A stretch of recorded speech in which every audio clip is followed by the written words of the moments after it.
Amém, meus queridos? Então nós estamos finalmente encerrando essa sessão sobre a questão da carne sacrificada aos ídolos, né? Que vai desse verso 23 até o primeiro verso do capítulo 11 de 1 aos Coríntios. E o tema que eu dei para a nossa reflexão de hoje, para o nosso sermão, é que a liberdade cristã de imitar Jesus Cristo. Então, no fim das contas, todo o ensino sobre o que se pode ou não se pode fazer pode ser resumido nisso. A liberdade cristã que nós possuímos é de imitar Jesus Cristo, né? Esse é o nosso chamado como cristão no fim das contas. E deixe-me lembrar um pouco sobre o contexto da carta, para a gente poder estar aqui situados do que está acontecendo. Se nós fôssemos dividir essa carta em grandes temas, nós poderíamos destacar 5 grandes tópicos. O primeiro seriam aquelas das divisões. Lembram? Eu sou de Paulo, eu sou de Apolo, ou outro, né? Eu sou de Pedro, ou até mesmo os outros, sou de nenhum desses. Eu sou de Cristo, maioral de todos, né? Estou aqui sobre todos na minha tradição. Esse era um problema comum na igreja, havia muitas divisões e rixas ali no meio. Outro tema é a respeito da sexualidade. Havia entre eles pessoas que estavam dormindo com a mulher do pai. Isso escandalizava demais até mesmo os gentios, aqueles que não faziam parte da igreja. Ou outros que queriam largar a esposa para poder se dedicar ao Senhor, mas quando sentiam necessidades sexuais, pensavam em ir nos templos pagãos, poder se deitar com uma prostituta cultual. Então veja que deturpação enorme na mente dessas pessoas. Então esse é um outro tema. Primeiro, divisão, sexo. E o tema que nós estamos agora é o tema da comida. Será que é certo eu ir lá dentro do templo, esperar o sacrifício acontecer daquele animal dedicado a um deus pagão, como Apolo, Afrodite, né, um outro deus greco-romano, depois pegar aquela carne, comer lá ou levar para minha casa e comer, né? Como é que eu devo lidar com isso? Então, essa era a questão que nós estamos trabalhando aqui. Depois nós vamos ver a questão do culto. Não é à toa que 1 Coríntios é a passagem que a gente lê no momento da ceia, não é? Tem a questão dos dons, os polêmicos dons, né? Os dons de línguas e tudo mais. Ele vai tratar sobre essas questões. E por fim ele vai tratar sobre a doutrina da ressurreição, lá no capítulo 15. Ele vai falar que se Cristo não ressuscitou, como alguns estavam crendo dentro dessa igreja, a nossa fé é vã. Por quê? Porque a nossa esperança é que Cristo venceu a morte. E é porque que ele venceu a morte que nós temos certeza que venceremos pelos feitos dele, né? Então, essa é uma doutrina que estava sendo colocada em xeque em Corinto. E Paulo precisou responder duramente a essa questão. Então, em resumo, nós temos esses 5 temas: divisões, sexo, comida, culto e ressurreição. Se você conseguir decorar essas 5 palavras, você tem um panorama aí decorado de 1 aos Coríntios, certo? A segunda questão do contexto aqui é que nessa sessão Paulo está terminando de resolver a relação entre os irmãos fortes e fracos a respeito de comer carnes sacrificadas aos ídolos. Então, como eu disse, havia o sacrifício ali dentro do templo. Alguns irmãos iam lá, esperavam toda a oferenda acontecer, pegava a carne lá fresquinha, né, na hora, e ia consumir aquela carne. Isso estava gerando dificuldade para uns irmãos, porque os fortes estavam entendendo que isso não tinha nenhum problema. Afinal, o ídolo em si não é nada. Afrodite não existe, Apolo não existe, Zeus não existe, né? Esses deuses pagãos não existem. Então eu vou lá, espero, pego a carne na hora, fresquinha, mais barata, e vou comer aqui, me alimentar. Mas para os irmãos mais fracos, que tinham participado desses rituais muitas vezes, eles ficavam extremamente ofendidos. Ou até mesmo aqueles que vinham de um contexto judaico, que jamais entrariam num templo desse, né? Olhava para aquilo e achava um absurdo. Então, como tratar a liberdade cristã? É o grande tema aqui, do pode ou não pode, né? Isso é certo ou não é? Lembra que até hoje nós temos questões assim, né? Tem gente que pergunta, pode tatuagem? Será que o cristão pode consumir a bebida alcoólica? Será que pode isso, pode aquilo, é certo, é errado, né? E nós ficamos em dúvidas. Então Paulo vem esclarecer sobre a questão da liberdade cristã aqui dentro do contexto da comida sacrificada aos ídolos. E por fim, Paulo ele tem por objetivo instruir sobre a liberdade cristã aplicada à vida comum. Então esse é o ponto do apóstolo Paulo. Como nós podemos entender a liberdade cristã? Quais são os limites, né? Eu gosto de fazer uma pequena comparação da liberdade cristã com um pequeno conto. Imagine que a vida cristã, ela é como se fosse um caminho estreito, certo? Bem asfaltado, em que você persegue. Mas esse caminho, ele é dividido por dois vales. De um lado, nós encontramos o legalismo. Imposições que muitas vezes são colocadas sobre nós, que querem nos prender e que nós pensamos que somos obrigados a segui-las para poder agradar a Cristo. Sendo que, na verdade, Deus não obriga nenhuma dessas coisas. E acaba virando motivo de pecado. Igrejas se dividem por questões de legalismo, né? Irmãos quebram sua comunhão por questões de legalismo. Uma questão de legalismo, um certo estilo musical. A Bíblia não fala qual é o estilo musical que a gente deve cantar. Ela só diz que a gente deve cantar. O princípio que a gente tira é o quê? Que os estilos que a gente trouxer aqui, ele tem que permitir o canto congregacional. Que nós possamos estar cantando juntos, né? Que seja possível para todos cantar. Se eu botasse uma música aqui que só tenores conseguissem cantar, ia prejudicar, né? Então a gente tenta o equilíbrio. É por isso que tem canções que a minha voz acaba, né? Porque eu não consigo alcançar o tom tão baixo. Tem outras que já é mais alta, aí as irmãs que cantam já no agudo já não alcançam, porque fica, né? Já teria que ficar gritando. Mas é a nossa busca de tentar achar um equilíbrio. Mas isso é um princípio. A Bíblia não diz qual é o estilo. Não, só pode esses estilos. Isso vai ser um princípio da liberdade cristã. Então a gente tem que ter cuidado quando a gente percebe os estilos. Forçar um estilo seria um tipo de legalismo que pode prejudicar a igreja. É um dos abismos que a gente encontra dentro da caminhada cristã. O outro abismo do outro lado já é o exagero, é a libertinagem. É usar a liberdade para pecar. Então tem pessoas que vêm para o culto não mais para louvar a Deus, mas para ter uma festa, um show. Então para mim um culto só é legal se tiver uma bateria troando, jogos de luz, as pessoas pulando, né? Eu já fui de uma igreja assim, por aquilo que pareça, né? Eu fui de uma igreja assim, então músicas que não eram voltadas para adorar e falar as verdades de Deus, para fazer a festa, né? Conheci irmãos que eram de igrejas desse tipo. E eles diziam que nos momentos de evangelismos, eles deviam chegar para as outras pessoas e dizer assim, ó, ei, vamos para uma festa. Não era, vamos à igreja, vamos ouvir a palavra de Deus. O convite era, vamos a uma festa, meio que enganando a pessoa, né? Entregavam um folhetinho lá, todo estiloso assim, jogo de luz e tudo mais, é uma festa de graça, vai lá, vai ter bebida. Aí chega lá, tinha refrigerante, né? Disse que ia ter bebida, não disse qual é. Então veja aí essa pegadinha, entre aspas, gospel, para atrair as pessoas para a igreja, lotando a igreja de pessoas, mas por motivos errados. É a libertinagem. É a falta de sabedoria de entender a liberdade cristã dentro da questão musical da adoração a Deus. Existem princípios bíblicos claros. Existe uma liberdade, certo? A gente não pode cair no legalismo, mas existem princípios. Por isso que a gente também não cai no abismo da libertinagem. Então a liberdade cristã é esse equilíbrio em perceber os princípios da Bíblia e aplicar a prática comum da igreja, que é o objetivo do apóstolo Paulo aqui na questão de carnes sacrificadas a ídolos, que era o problema daquela congregação, né?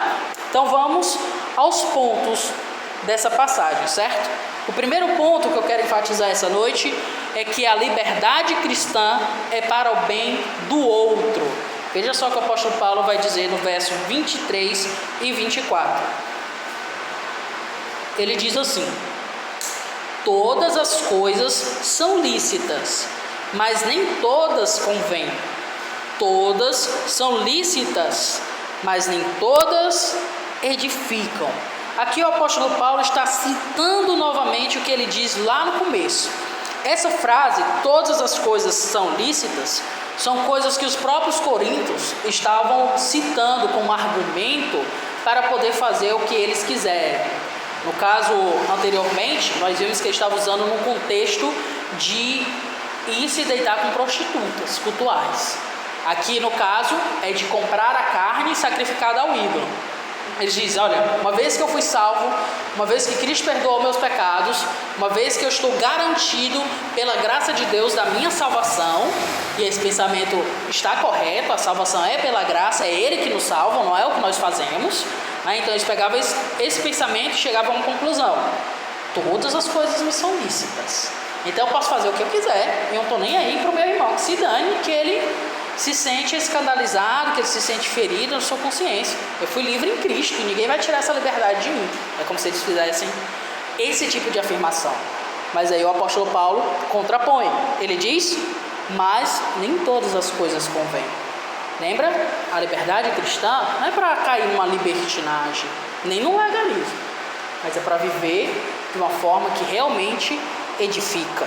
E ele fala, de novo, todas são lícitas, mas nem todas edificam.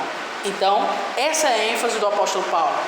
Cristo, ele não nos libertou para a gente fazer o que nos dá na telha. Até porque o que nos dá na telha, por assim dizer, é pecado. É aquilo que nos leva para a destruição. Lembra? Pecado, essa palavra, um dos significados que a gente encontra é errar o alvo. É falhar com o propósito para o qual nós fomos criados. E se a gente volta para Gênesis, a gente vê que o homem foi criado para a comunhão, que é o tema que o apóstolo Paulo está tratando aqui nesse primeiro ponto, de que a liberdade cristã é para o bem do outro. O homem foi criado para ter comunhão com o próprio Deus, com a natureza e com o próximo.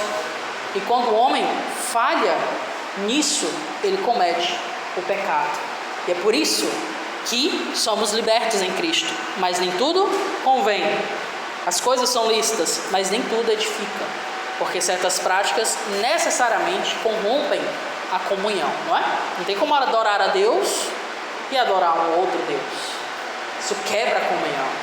Não tem como dizer que é fiel à esposa e está adulterando. Isso quebra a comunhão. Não tem como edificar o próximo, mas fazer coisas que infligem a consciência do próximo, que perde a sua concentração na adoração ao Senhor. E muitas vezes entende errado a mensagem cristã e segue por caminhos de destruição. Como eu contei, eu já fui dessas igrejas que pulavam, né? E eu pensava que era isso que era a espiritualidade. Então, enquanto eu tiver sentido aquela coisa divertida, então isso que é louvar a Deus, está cheio do Senhor. Mas quando eu fui para a palavra e percebi que Deus pede algo mais profundo, não é simplesmente diversão, percebi que aquilo era apenas manipulação das emoções. É um erro comum nas igrejas cristãs. Alguns irmãos pensam que quando falam alto, né, ou se algum irmão no meio da igreja dá um grito de glória a Deus, porque esse irmão é cheio do Espírito Santo. Não é assim, né? Então, se não tiver muito glória, glória, glória, o cara enrolando a língua, falando coisas que ninguém entende, então esse culto não está sendo um culto cheio do fogo, não é? Então, é um equívoco muitas vezes. Diga, irmã.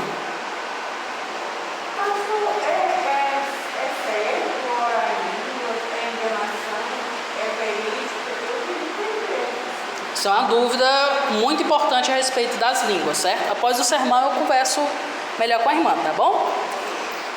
Então, isso é importante a gente observar, né? Veja as confusões que geram. E coisas são marcadas como espirituais, sendo que a Bíblia não diz que deve ser assim. Na verdade, traz um outro padrão, né? A espiritualidade é adorar a Deus em espírito e em verdade. E às vezes nós podemos cair nessa ideia das emoções por si só e pensar que isso é espiritualidade. E é por isso que muitas igrejas se pensam ser muito abençoadas porque manipulam muitas emoções, mas não são. Na verdade, estão distantes do caminho de Deus. Se você pega o Evangelho e vai ver de forma séria, vai ver que elas estão caindo no caminho totalmente contrário à vontade do Senhor. Foi o que eu descobri na igreja onde eu estava e foi por isso que eu saí para uma igreja saudável, que realmente fosse comprometida com a palavra, né? Isso nos ajuda até mesmo a entender a nossa identidade. A nossa igreja, ela faz parte do movimento batista regular, né? Não é que nós somos batistas mais ou menos, não é isso a ideia do regular. Mas é que nós somos batistas regulados, direcionados pelas Escrituras. Essa é a nossa ênfase. E é o que importa no fim das contas. Obedecer e entender como as Escrituras nos dirigem. E a respeito da liberdade, ela nos ensina que a edificação é o foco dos nossos atos, incluindo as escolhas de certo e errado, no caso de comer a carne, ou da questão musical que eu estou trazendo como exemplo aqui nesse sermão. O verso 24, então, ele conclui: ninguém busque o seu próprio interesse, e sim o de outrem. E olha só que verdade difícil para nós, né? E geralmente quando a gente busca algum lugar ou algo para fazer, é pelo nosso interesse, é para o nosso bem. E não tem problema nós termos os nossos interesses e gostos, mas a busca por essas coisas tem que estar dentro desse parâmetro. Buscar o interesse do outro. Era o problema desses irmãos. Eles não estavam nem aí para os irmãos que estavam fracos em sua fé, eles só queriam ter o deles, o benefício deles. E acabava que a comunhão era prejudicada. E lembra? A quebra da comunhão, errar o alvo é o quê? Pecado, né? Então eles acabavam pecando. Mesmo que teologicamente, por um certo ponto, eles estavam certos. O ídolo da era, como o apóstolo Paulo falou, né? Não tem problema você pegar a carne e comer em si, tá bom? Se algum dia você for caminhar lá na beira-mar, ver aquelas pessoas sentadas, né? Vendendo como é o nome daquele? Agora me fugiu o nome. Eu ia citar aqui. Mas vendendo um prato típico baiano, que é feito acarajé. Obrigada, por favor. É acarajé, né? E ele tá lá, você pode comer, não tem nenhum problema. Não vai acontecer nada com você. Você é livre para isso. Mas tem que ter cuidado com o irmão. Esse era o problema deles. Eles não se importavam com os irmãos. E essa é a crítica do apóstolo Paulo em mostrar que a liberdade cristã não é para fazer simplesmente o que quer, mas é para se edificar para a glória de Deus e edificar o próximo também. Então nós vemos dois aspectos aqui, que são os outros dois pontos, dentro dessa última explicação do apóstolo Paulo. E o segundo ponto, então, desse sermão, que é o primeiro aspecto, da liberdade, nós vemos o cuidado com a consciência do outro. Essa é a ênfase aqui no sermão. Veja só o que ele diz, a partir do verso 25 ao 30. Comei de tudo que se vende no mercado, sem nada perguntar por motivo de consciência. Então ele diz, pode comer de tudo, só não pergunte. Então quando você estiver lá na beira-mar, compra acarajé, mas não pergunte para a pessoa se foi dedicada a Iemanjá, não. Só compra, coma, glorifica a Deus e continue a sua vida. Seria essa aplicação nossa, né? Porque, ele explica no verso 26, porque do Senhor é a terra e a sua plenitude. Tudo que há na terra pertence a Deus, né? Como já disse Abraham Kuyper, que foi até um político cristão, né, séculos atrás, ele disse que não existe 1 centímetro quadrado que Cristo não diga é meu. Por quê? Tudo pertence a Deus. O acarajé também foi feito do feijão, do camarão. Eu não vou lembrar os outros ingredientes, não vou falar para a gente não ficar com água na boca, né? Que eu já estou ficando com fome aqui. Tudo aquilo foi Deus que criou, para o nosso bem, para a nossa edificação. Não tem problema comer o acarajé em si. Mas a gente não deve perguntar por motivos de consciência.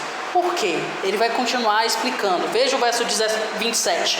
Se algum dentre os incrédulos vos convidar e quiseres ir, comei de tudo que foi posto diante de vós, sem nada perguntardes por motivo de consciência. E olha aqui, o apóstolo Paulo aqui apertou ainda um pouco mais a consciência dos irmãos para edificá-los, certo? Porque muitos dos irmãos que estavam aqui eram judeus. E para um judeu entrar na casa de alguém que é um incrédulo, rapaz, e ainda comer de tudo que for posto na mesa, rapaz, para o judeu era muito difícil, porque ele tinha kosher, né? Somente aqueles elementos selecionados. Aí tinha circuncisão, o lavar das mãos, e a experiência traumática que eles passaram com a chegada do Império grego e romano, os dominando, fizeram essas identidades se cristalizar muito forte, ao ponto deles caírem no legalismo. Quando nós estudamos a história dos Macabeus, não tem nas escrituras, né? Nós vemos que a chegada desses impérios, o Império grego e romano, traumatizou muito os judeus, que levaram essas práticas como marca de um judaísmo fiel. Por isso que os fariseus tinham tanta dificuldade com os discursos de Jesus. Por isso que judeus, até mesmo hoje, têm resquícios de dificuldades com a liberdade cristã. Por isso que surgia no meio das disputas aqui aqueles que eram chamados de judaizantes, né? O apóstolo Paulo combate em suas epístolas, porque eles diziam: olha, você é salvo por Jesus, tudo bem, mas você tem que ser circuncidado, porque a circuncisão para eles era o símbolo quê? Da fidelidade a Deus, sendo que não é a fé em Cristo, é entregar-se, se converter, é ter o Espírito Santo em si. Por isso que em Atos a gente vai ver o Espírito Santo várias vezes descendo sobre os judeus, sobre os samaritanos, sobre os gentios, para mostrar bem claro para os judeus: olha, eu, o Senhor, estou no meio deles. Porque lembra? Cristo é o Emanuel. O que significa Emanuel? Deus conosco. Então tinha todo esse mover para indicar não só mais os paradigmas da velha aliança, que vocês acabaram cristalizando como símbolos da fé, como a circuncisão, o kosher, certo? Que seriam essas normas alimentícias, né? Tipo de carne que pode comer, o guardar o sábado, tudo isso passou. É uma nova aliança, porque Jesus é superior a Moisés. Ele traz essa nova aliança para nós. E, portanto, nós temos a liberdade de entrar na casa de um incrédulo e comer tudo que for posto diante de nós. Mas tem uma prerrogativa aí, né? Sem nada perguntar por motivo de consciência. O apóstolo Paulo está preocupado com a consciência das pessoas. Porque temos que continuar lendo. Verso 28. Porém, se alguém que estiver lá junto com você vos disser: isso é coisa sacrificada a ídolo, então o que? Não comais, por causa daquele que vos advertiu e por causa da consciência. Então pode tudo, mas se houver uma edificação que aquela comida está envolvida com a prática de idolatria, com algum ídolo, não se deve comer. Então há um limite. Por que que tem esse limite? Eu acabei de ver que eu tenho liberdade, eu posso estar tão bom, né? Coma de tudo, né? Mas agora se falar isso, é pronto, acabou. Por quê? Por conta daquele que falou, por conta da consciência. Verso 29, consciência, digo, não a tua própria mente, porque você entende que o ídolo não é nada, que você tem a liberdade em Cristo, mas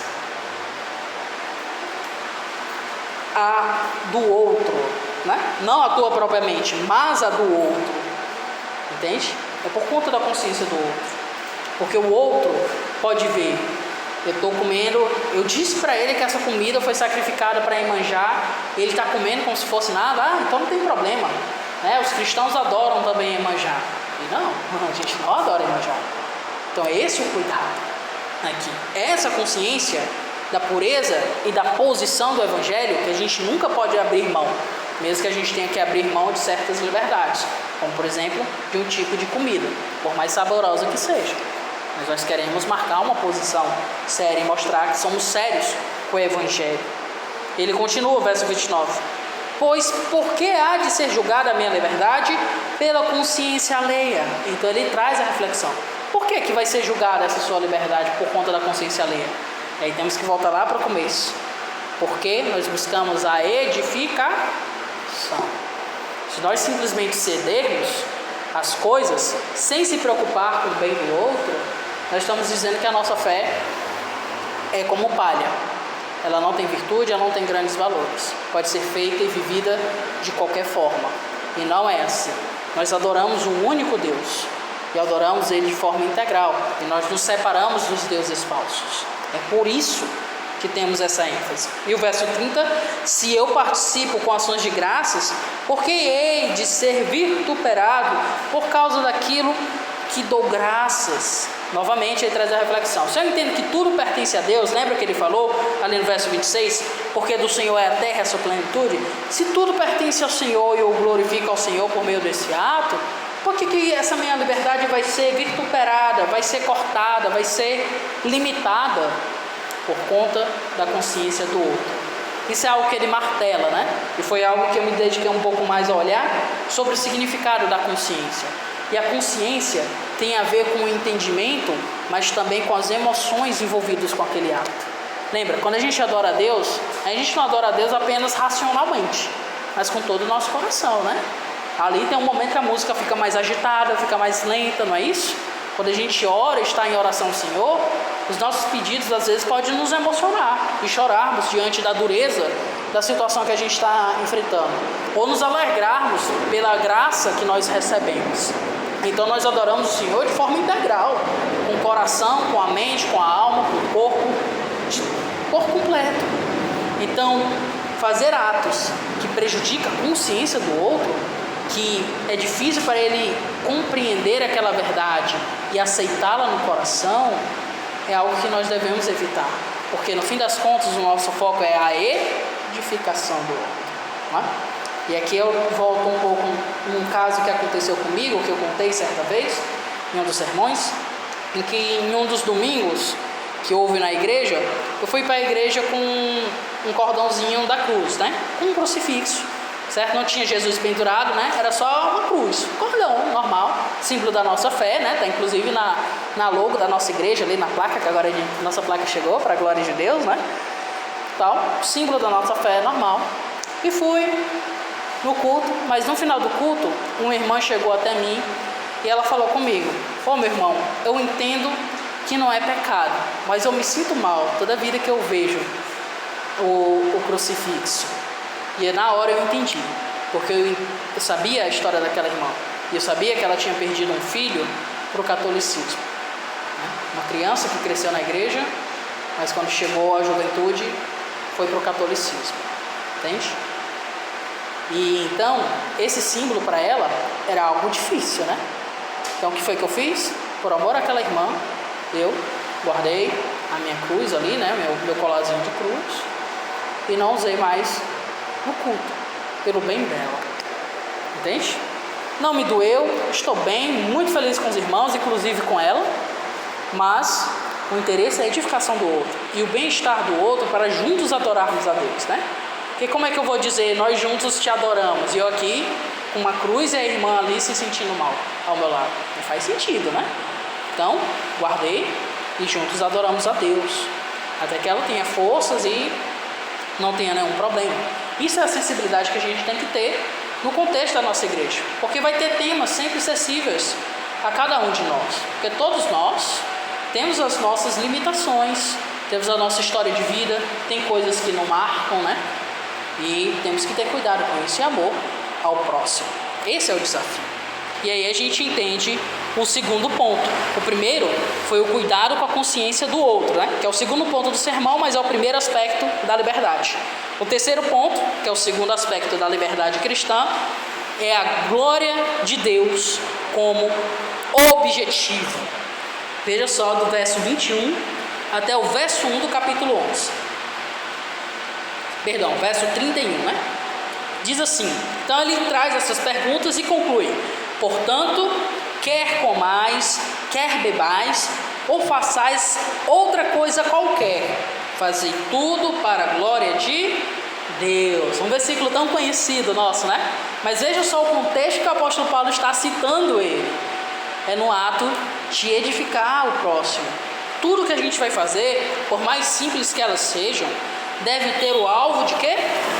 Glorificar a Deus. É aí que a gente consegue encontrar a resposta para o certo e errado. Será que isso é certo? Por exemplo, a tatuagem, né? Será que uma tatuagem é certo ou errado? A resposta é: depende.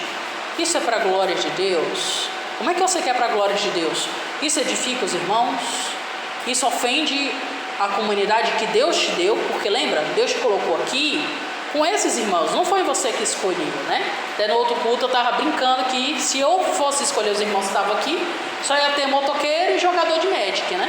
Porque são os meus gostos, mas não é assim que funciona. É Deus que nos escolheu, nos trouxe até aqui e nos traz a comunhão, entende? E nós temos que aprender a amar os irmãos apesar dos gostos de cada um. Tem irmãos que gostam de futebol, outros não, né? Eu não entendo nada de futebol, para mim é só um bando de cara correndo atrás de uma bola, né? Mas tem toda uma regra e toda uma competição por trás ali, que eu até hoje não desvendei o mistério. Mas acontece e tem que ser respeitado e a gente amar uns aos outros, entendendo os limites e aquilo que dói um no outro, porque senão a comunhão é quebrada. E lembra, errar o alvo do propósito da nossa vida é pecado. E qual é o propósito da nossa vida?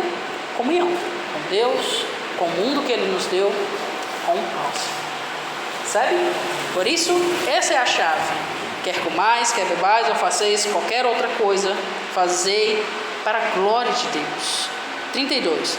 Não vos tornei causa de tropeço, nem para judeus, nem para gregos, nem tampouco para a igreja de Deus. Então, o nosso alvo é não levar os irmãos a se afastar, a cometer pecado, quebrar a comunhão com eles, quebrar o contato com os outros, confundir a mensagem do Evangelho na cabeça das pessoas, seja eles judeus, aqueles que primeiro receberam o Evangelho, seja os gentios que nós estamos tentando alcançar para Cristo, né, que está nessa cultura pagã, seja os que já estão dentro da igreja. Nós não queremos ser essa pedra onde eles vão tropeçar e cair da comunhão cristã. Assim como eu também procuro em tudo ser agradável a todos, não buscando meu próprio interesse, mas os de muitos, para que sejam salvos. E aqui é uma nota que sempre quando eu leio eu fico humilhado, né? Veja só a postura do apóstolo Paulo, né? Eu não busco o meu interesse, eu busco os de muitos. Por quê? É simplesmente para poder estar em paz com o pessoal, não ter confusão. Não, é para que sejam salvos. O grande objetivo da gente limitar a nossa liberdade de forma amorosa em prol do outro é porque nós queremos a edificação, ou mais, nós queremos a salvação das pessoas. Entende? O que está em jogo é muito mais do que o gosto de alguém. O que está em jogo é a salvação, é a edificação dela. Porque com uma vez que somos pecadores, nós temos dificuldades com alguns temas. E é por isso que nós amorosamente nos sacrificamos uns aos outros, a fim de que possa haver edificação. E mais, para que aqueles que não conheçam o Evangelho possam encontrar a salvação. Isso é um grande desafio, né? E aí o apóstolo Paulo termina com a chave de ouro no verso 1 do capítulo 11. Sede meus imitadores, assim como eu sou de Cristo. Então isso não é uma postura porque o apóstolo Paulo é grandioso por si só, mas é porque Cristo fez isso. Deus Todo-Poderoso se encarnou, nós acabamos de cantar aqui, mesmo que sente Jesus, se encarnou por nós, veio a este mundo, sofreu, morreu na cruz por nós, se sacrificou por nós, para que nós tivéssemos salvação. E se nós queremos seguir o caminho de Cristo, é necessário que nós possamos ter essa mesma coragem de se sacrificar pelo outro. Claro, aqui é num grau muito menor, né? Aqui no caso é só deixar de ir lá dentro do templo e comprar carne. Muito mais simples, mas que ainda assim reflete aquilo que Deus fez por nós e que nós somos convidados a fazer pelos outros. E esse é o nosso desafio. Amém? Amém. Vamos para as aplicações. Eu sempre faço as aplicações divididas em 3 questões, né? O que nós devemos saber mediante o que foi pregado esta noite aqui, o que nós devemos sentir em relação ao texto que foi exposto e nos desafia tanto, e também o que nós devemos fazer de forma prática, ok? Então vamos lá. Primeiro, saber. As questões de pode ou não pode, se é certo, se é errado, devem ter a glória de Deus e o bem do próximo em prioridade ao meu desejo. É o que ficou bem claro aqui pelo que o apóstolo Paulo falou, né? Essa é a lição principal, se a gente fosse resumir todo o sermão, seria a glória de Deus, o bem do próximo deve ter prioridade aos meus desejos. E para o mundo de hoje, que é extremamente individualista, é um grande desafio, né? Porque o mundo está constantemente dizendo, você merece isso, faça as coisas para você, faça aquilo que te agrade, que se dane o próximo, né? Esteja nem aí, seja você, seja o protagonista da sua vida e coisas desse tipo. Esse é o marketing do mundo. Mas nós vemos que Cristo, que é o Rei, se tornou servo, morreu na cruz por nós. E essa é a lição que nós temos. As questões do se é certo ou errado, deve ter o outro como prioridade, deve ter a própria glória de Deus como prioridade. Se a gente pensar à luz disso, nós conseguimos tomar boas decisões sobre o que fazer ou não, em termos práticos, certo? Isso com certeza iria diminuir bastante as confusões que surgem na igreja por muitas vezes coisas pequenas, né? Sentir. Devemos ter a paixão de Cristo para se sacrificar pelo outro de forma alegre e edificante. Esse é o desafio ao nosso coração. Será que nós, com o amor que provém de Deus, conseguimos abrir mão de coisas que para nós são boas, mas que no fundo acaba trazendo destruição para a vida do próximo? Esse é um desafio. Lembra a tentação de Cristo no deserto? O diabo diz: se você me adorar, eu te dou todas as pessoas na face da terra. Basta fazer só isso. Mas Cristo não. Continuou ali perseverando em sua limitação, em um jejum extremo, ao ponto de chegar a quase morrer. Anjos tiveram que vir nos socorrer para que ele não morresse de inanição, né? Porque ele ficou 40 dias sem comer. Mas ele não seguiu o caminho do pecado e fazer aquilo que era mais fácil para ter as pessoas aos seus pés. Ele decidiu seguir o caminho que glorificava a Deus e que traria real edificação para o próximo. E esse é o nosso desafio, ter essa paixão, esse amor de se sacrificar. Não é fácil, é difícil, né? Abrir mão das nossas coisas. O apóstolo Paulo, em outras cartas, vai dizer que por amor aos irmãos ele deixaria de comer carne. Quando eu tento me colocar no lugar do apóstolo Paulo, eu fico assim: rapaz, deixar de comer carne, né? Não sei se eu consigo, não. É um desafio. E aí nós precisamos realmente de uma devoção a Cristo, uma paixão para poder se sacrificar. E por fim, fazer. Imitar o amor de Cristo deve ser praticado em comunidade e na vida comum. Outro problema da modernidade, fruto do individualismo, é que nós vivemos isolados, né? E aí parece ser um pouco mais fácil ser cristão, porque eu faço as minhas coisas, ninguém se intromete, então está tudo certo. Mas o grande desafio da vida cristã é a vida em comunidade. E é por isso que essas questões menores acabam surgindo dentro das igrejas. E às vezes quando a gente olha aqui de fora para uma outra igreja, a gente fica, né? Além, por que vocês estão discutindo isso? Isso é tão simples, né? Mas para aquela comunidade não é, entende? E é por isso que o ato de imitar o amor de Cristo deve ser vivido dentro da comunidade. É somente assim que pode ter a real edificação. Não existe espaço para um cristão desigrejado. A vida cristã, ela é em comunidade e ela é dentro dos atos comuns da vida, das pequenas decisões. Aqui era uma decisão social. Você vai comer a carne sacrificada ao ídolo? Não. Sim, como? De que forma? Até onde é permitido? Onde está o limite, né? Isso é a vida comum, posto. Aqui nós também temos questões sensíveis. A bebida alcoólica, a Bíblia proíbe? Não proíbe.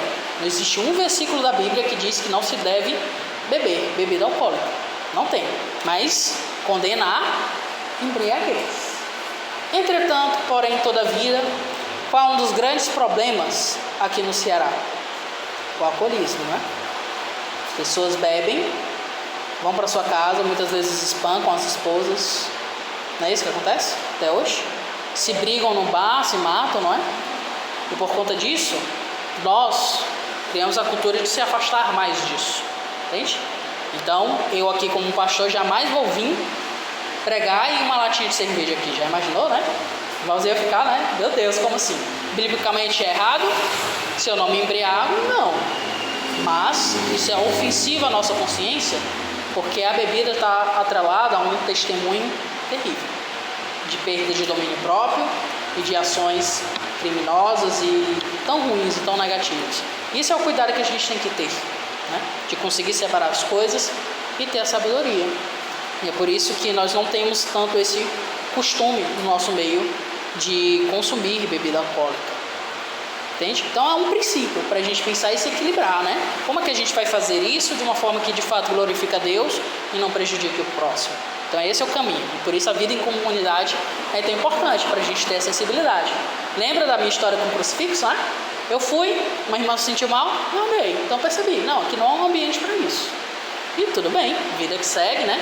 Louvamos a Deus e nos alegramos juntos. Amém. Vamos orar a Deus para encerrar esse momento. Oremos.